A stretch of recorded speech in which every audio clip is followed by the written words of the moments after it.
Bom dia, boa tarde, boa noite, aqui é o professor Marcelo Lasno e hoje a gente vai falar sobre vírus, meus amigos. Sim, então, os vírus contam uma longa história de declínio de saúde, não só na espécie humana, mas em muitas outras espécies. Aliás, o vírus foi descoberto exatamente nas plantas. O Wendell Stanley ganhou inclusive o prêmio Nobel em função da descoberta do TMV, o vírus do mosaico do tabaco, que só foi visto e fotografado a partir da década de 1950, porque os vírus são muito pequenos e só podem ser vistos na microscopia eletrônica. Aqui está o estrago que o TMV faz no tabaco, tá vendo essas manchas na folha, declinando a saúde dessas plantas. Além de ocasionar doenças em plantas, como eu disse, nós temos muitos problemas com as viroses, né? Esse aqui é o vírus do herpes, é um problema que ocorre com a espécie humana. Aliás, os vírus são realmente essa encrenca, né?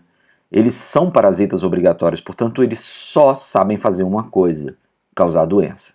Aqui um pouco do ebola, né? Doença que afligiu um grande número de africanos já há algumas décadas sucessivas e tivemos uma epidemia razoavelmente grande recentemente.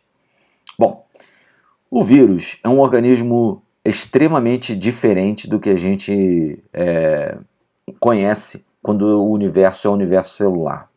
A começar por esse detalhe, isso aqui mostra as possibilidades de material genético que o vírus tem. Os vírus ou têm DNA ou têm RNA. Mas olha só que interessante, nesse esquema, quando tem um DS aqui, quer dizer double strain, quer dizer o DNA tem fita dupla, e SS quer dizer single strain, ou seja, ele tem uma fita simples. De modo que você vê que os vírus podem ter DNA de fita dupla, DNA de fita simples, RNA de fita dupla, RNA de fita simples, e ainda haver outras possibilidades que não discutiríamos aqui. Aqui é mais uma imagem para mostrar a questão da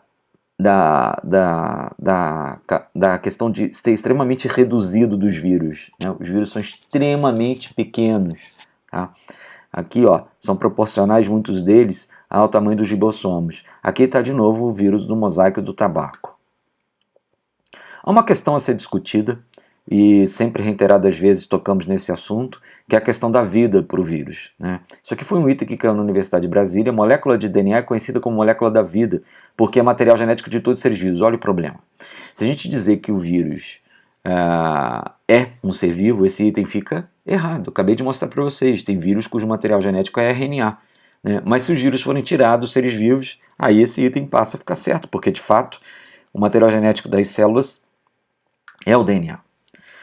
Bom, se o vírus já é um problema, pior ainda são os viroides e prion, que são organismos que mais se aproximam ainda do universo da substância química, ou seja, da matéria inanimada. Nós vamos discutir no final dessa aula o que são os viroides, está adiantado aqui, que é um RNA infectante, mas vamos falar um pouquinho mais, e o que são os prions, essas proteínas infectantes. Gente, a questão do vírus ser ou não ser um ser vivo diz respeito a quê? A vida tem 3 propriedades, metabolismo, reprodução e variação. O vírus tem essas 3 propriedades, mas só as apresenta quando estiver dentro da célula. Quando fora da célula, ele mais parece um cristal, e muitos com altíssima resistência. Então, assim, lá o metabolismo, por exemplo, é 0, ou seja, virtualmente ele está morto. Mas quando sujeito ao seu hospedeiro, ele volta a adotar as propriedades vitais. E aí, que loucura, hein? Bom, aqui a estrutura viral. A estrutura essencial do vírus é uma capa proteica, chamada capsídio, envolvendo material genético, entre eles ou o DNA ou o RNA. Esse aqui é o bacteriófago, um vírus extremamente estudado que ataca bactérias, não ataca o ser humano. Aqui vocês estão vendo uma outra morfologia viral, que tem o capsídio, tem o material genético, nesse caso RNA, mas olha só que interessante, ele tem aqui um envelope. Esse envelope tá aqui, ó, é um resíduo de membrana customizado com glicoproteínas virais. Ele tem o capsídio, mas tem um envelope em volta. Ciclos reprodutivos. Olha só como o vírus usa a célula para poder reproduzir, né? Ele ataca a célula, esse vírus, por exemplo, é um vírus de envelope, ele joga o material genético dele dentro da célula, esse material genético, no caso é um DNA, é usado para fazer RNAs mensageiros e para replicar. Esses RNA mensageiros são usados para fazer proteínas virais que montam com esse DNA, formando novas partículas virais eliminadas pela célula. Existem diversas formas de entrar na célula, todas elas conhecidas com o nome de adsorção viral. Às vezes o vírus de envelope usa do subterfúgio do envelope para anexar, às vezes ele é englobado, às vezes não, às vezes ele tem até afinidades com proteínas de entrada na superfície da célula. Aqui vocês estão vendo métodos de reprodução viral, muito usados são os ovos, para que os vírus sejam proliferados. Por isso algumas vacinas não podem ser tomadas por algumas pessoas que têm alergia a ovo, exatamente pelo método de proliferação dos vírus. Aqui uma variedade nas formas dos vírus, você vê que o capsídeo muitas das vezes tem formatos muito desiguais. Aqui o bacteriófago em ação, atacando a célula bacteriana e fazendo a injeção do DNA. Ela pousa, né, a partícula viral, atraca, né, faz uma contração de sua cauda e aí ele faz uma propulsão do DNA injetando no citoplasma da célula procariótica, no caso a bactéria. Aqui para reforçar, os vírus ou têm DNA ou têm RNA e por isso é inclusive utilizado para a taxonomia deles. E aqui uma incrível saída de um vírus de RNA, é o vírus da gripe, o chamado influenza vírus, levando parte da membrana, constituindo a partir de então o seu envelope, customizado, como eu falei, por proteínas de membrana.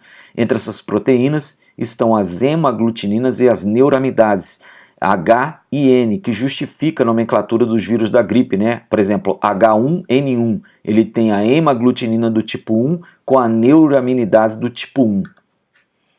Aqui outro caso incrível, isso aqui são vesículas liberadas pelo complexo de Golgi. Esse vírus usa do retículo endoplasmático rugoso e do complexo de Golgi para ser secretado pela célula. Cada ponto escuro desse é um vírus. Os ciclos básicos do vírus reprodutivo se dividem em dois: lítico, com ruptura celular, e lisogênico, sem ruptura celular. Aqui vocês estão vendo o ciclo lítico, onde a célula rompe no final. E aqui não, gente. Olha que interessante e sutil. O vírus injeta o seu DNA que anexa no DNA da célula, sem, no entanto, provocar mais demandas na célula. E aí, toda vez que a célula reproduz o seu DNA, reproduz junto o DNA viral. Tá? Nesse caso, não tem lise celular. Esse ciclo é chamado de lisogênico. Vamos ver algumas viroses. Rubéola é causada por vírus, uma doença que pós-natal não costuma ser complexa, mas durante a gestação pode ocasionar vários problemas como surdez no bebê. Raiva, uma das piores viroses conhecidas, transmitidas por morcegos, qualquer tipo de morcego, gatos e cães. Hantavirose, uma virose típica da região de Cerrado, associada com esse hospedeiro, com esse reservatório, o Necromylas urus, chamado ratinho do Cerrado. As viroses transmitidas pelo Aedes aegypti, a zika virose, chikungunya e dengue, particularmente a dengue nas suas 4 formas. E aqui você tem um pouco da fase final sintomática da doença, chamadas manchas de fim da doença, mancha de Sara, mostrando que a dengue está controlada e terminada. Papiloma vírus humano, HPV, muito conhecido e preocupante por conta das verrugas genitais, particularmente de alguns subtipos que podem ocasionar câncer de colo de útero, especialmente, mas também pode ocasionar câncer de pênis. Os vírus, gente, têm sido pesquisados também para outros fins. Por exemplo, um fim onde os vírus têm sido utilizados é para controle biológico. Eles são usados para controle de praga, tá vendo? Para controlar a praga no campo. Outra ação em biotecnologia dos vírus é como vetor gênico, para introduzir genes terapêuticos em células doentes. Uma pesquisa em curso sobre vírus são chamados vírus oncotrópicos, vírus desenvolvidos especificamente para atacar células tumorais e conseguir controlar a doença. É uma expectativa de tratamento futuro. Muitos vírus são tratáveis. O nome dos medicamentos que faz isso são os antivirais, como esse, que é usado para o tratamento da gripe. E aqui, como eu falei, pessoal, viroides e príons. Viroides são abaixo de vírus, são agentes subvirais, são RNAs infectantes descobertos no início dos anos 70 e até então associados com um ataque a plantas. Há suspeitas recentes de que alguns viróides, se não todos, têm origem de um fenômeno celular chamado splicing, onde pedaços de RNA são removidos, chamados introns, que poderiam então ganhar vida de uma certa maneira, aumentando um pouco a polêmica da questão da vida, né, nesses organismos subvirais e nos virais. E um incrível caso chamado priônico, PRPC, um gene que está ligado com a produção de uma proteína PRPC, responsável por diferenciação dos neurônios em mamíferos. Acontece que os caras descobriram que uma mutação nesse gene pode ocasionar uma proteína modificada extremamente preocupante para o desenvolvimento neurológico, chamado prion. Mas o mais interessante ainda é, se o prion, que é essa forma alterada, encontrar uma forma normal, olha só o que ele é capaz de fazer.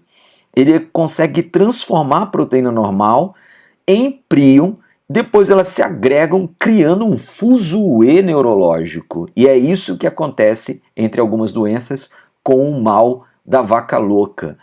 Prion em viroides, abaixo de vírus, mas tão preocupantes quanto. É isso, pessoal. Eu fui.